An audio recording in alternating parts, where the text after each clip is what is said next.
மாலுக்குள்ளே இந்த ஒரு இடம் இருந்துச்சுங்க. இதில் பார்த்தீங்க அப்படின்னா அந்த ரிவர் மாதிரி அப்படியே தண்ணி வந்துட்டு வடியுது. அது பார்க்குறதுக்கு சூப்பராக இருந்துச்சு. First floor, second floor, third floor. நாங்கள் தேர்டு ஃப்ளோரில் வந்துட்டு இருக்கோம் அப்படின்னு நினச்சிட்டு நான் வந்து உங்கள்கிட்ட காட்டிகிட்ருக்கேன். ஆனால் தேர்டு ஃப்ளோர் இல்லைங்க. இதுக்கு கீழேயும் இன்னும் வந்துட்டு ஃப்ளோர் வந்துட்டு இருக்குது. நாங்கள் எத்தனாவது ஃப்ளோரில் வந்துட்டு இருக்கோம், ப்ளஸ் எத்தனை ஃப்ளோர் இந்த துபாய் மாலில் வந்துட்டு இருக்குது அப்படிங்கிறது எனக்கு தெரியாது. தெரிஞ்சவங்க கமெண்டில் சொல்லுங்கள்.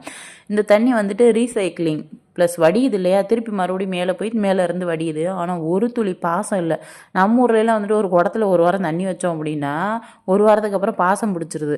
ஆனால் இதில் வந்து அவ்வளோ நேரம் தண்ணி வந்து கொட்டிகிட்டே இருக்குது, ஒரு துளி பாசம் இல்லை. அவ்வளோ சூப்பராக வந்துட்டு மெயின்டெனன்ஸ் வந்து பண்ணிகிட்ருக்காங்க. அதை பார்க்குறதுக்கு அவ்வளோ அருமையாக இருந்துச்சு. எல்லாருமே ஃபோட்டோ வீடியோலாம் வந்து எடுத்தாங்க. அடுத்து ஒரு ஐட்டம் என்ன அப்படின்னா, துபாயோட world's tallest building of the Burj கலிஃபாவை தான் நீங்கள் வந்துட்டு பார்த்துட்ருக்கீங்க. துபாயிலே வந்துட்டு வேர்ல்டஸ்ட்டு டாலஸ்ட்டு பில்டிங் அப்படின்னா அந்த புர்ஜ் கலிஃபா. புர்ஜ் கலிஃபா தான் வந்துட்டு இருக்கிறதுலே செம பெரிய பில்டிங். அவ்வளோ சூப்பராக வந்துட்டு இருந்துச்சு அதை பார்க்கும்போது.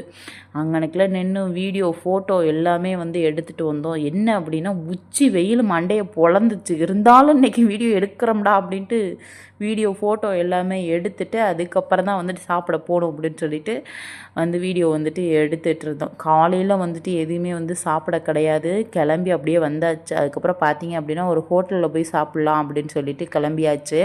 போகிற வழியில் பார்த்தீங்க அப்படின்னா வரிசையாக வந்துட்டு ஃபோட்டோ வீடியோ வந்துட்டு எடுத்திருந்தேன். அதுக்கப்புறம் வந்து பார்த்தீங்க அப்படின்னா ஜபர்பாய் ரெஸ்டாரண்ட்டுக்கு தான் வந்துட்டு போனோம். அங்கே போயிட்டு பார்த்தீங்க அப்படின்னா பிரியாணி வந்து வாங்கி சாப்பிடணும் அப்படின்னு சொல்லிட்டு நிறைய வாட்டி யூடியூப்பில் வந்து பார்த்துருக்கேன் இல்லையா.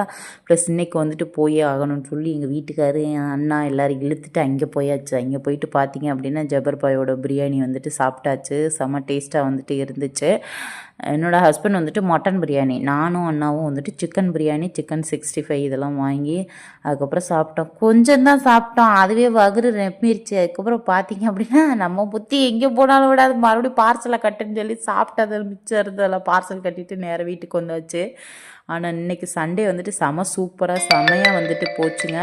நல்லா வந்துட்டு என்ன சொல்கிறது, துபாய் மால், இதுக்கப்புறம் புர்ஜ் கலிஃபா எல்லாத்துலேயும் நின்று வரிசையாக வீடியோ ஃபோட்டோ எல்லாமே சூப்பராக எடுத்துகிட்டு நல்லபடியாக இந்த வீக்கெண்டை வந்துட்டு சூப்பராக வந்துட்டு முடிச்சாச்சு.